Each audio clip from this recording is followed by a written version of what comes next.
Affairs Analyst. My pleasure. Thanks to for have having me. Good morning. Okay.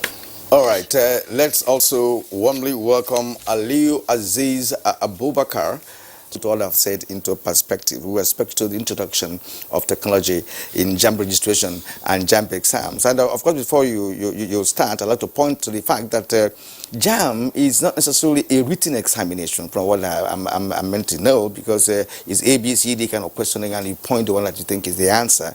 So it may not really determine the performance of a student when he goes into school, when he has to write thesis, when he has to really even do courses that are related to what he's studying, and all that. We have to take that into account. Okay, thanks a lot. I think the first thing that actually strikes me is that it's okay to be celebratory about what JAMB is doing, or about the gradual introduction of technology into our processes and procedures. But I'm afraid to also say that we're like 30 to 40 years late.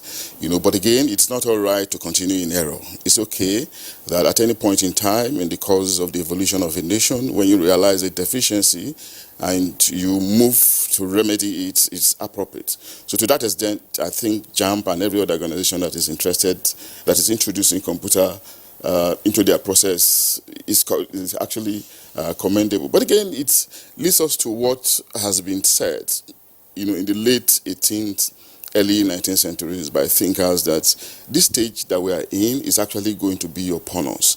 The stage where technology will determine our lifestyle. And we're in a stage where there's actually nothing that we want to do that we cannot create technology around it, So it's a reality, and I do not expect us to do anything less than we are doing, especially in a world of data science, a world of the Internet of Things, a world of augmented reality, and of artificial intelligence. Perhaps what we should be thinking about now is how to proceed from where JAMB has begun, from what JAMB has started, to expand it into other sectors of our economy, because there's a sense in saying that, technology, makes processes and procedures smarter, makes them cheaper, and increases productivity and efficiency. Now we're talking about smartphones, but I see us in the nearest future talking about using smart clothes, even smart food, and perhaps smart husbands and smart wives, because the way we are moving is very frenetic, and the quicker we keep pace with it, the better. Like somebody said that, others are flying and we cannot afford to crawl. But again, let's not forget the problem of infrastructure. What about power, electricity? What about awareness? Perhaps the charge we're going to give JAMB and other organizations actually is to be concerned about the creation of awareness. Let's not take it for granted that, literacy level in this country is salutary. There are still deficiencies in this sector. And perhaps we need a lot more conscientization, promotion of the innovation, so that people, perhaps those in the hinterlands or other sections, might not be left unattended to at the level of information.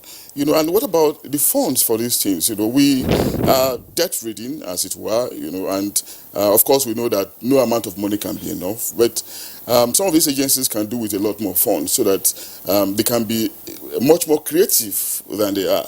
Like I said, JAMB deserves commendation, but again, it shouldn't be dancing or celebration time just yet, because they still have a lot more work to do at the level of ensuring that exposure to this innovation, it's not marred by the absence or the lack of energy, the lack of power. It may not be in their hands, but of course there are ways in which they can determine it by trying to move people to centers, where they have availability of power, And what about the awareness that I mentioned as well? It's also very key, and it's not an area that any agency, that is innovative should undermine.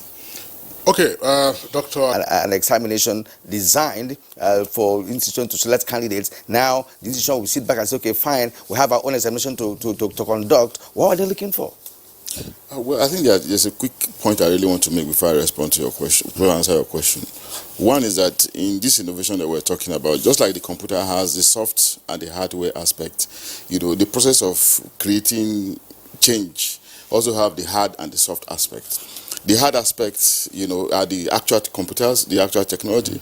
The soft aspect is actually the human element, and it's often a problem, which like I said, I don't want the agencies to undermine. The question of awareness creation, question of sensitization, promotion, of the idea that they seek to that they seek to change, which is the introduction of technology into processes and procedures. But to your question directly, I think it's just consistent with the kind of system we run, where everything is about competition, about standardization.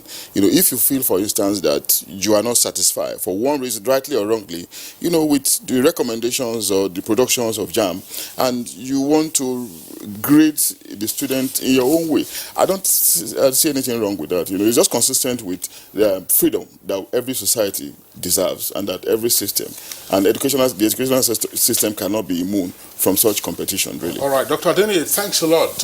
We had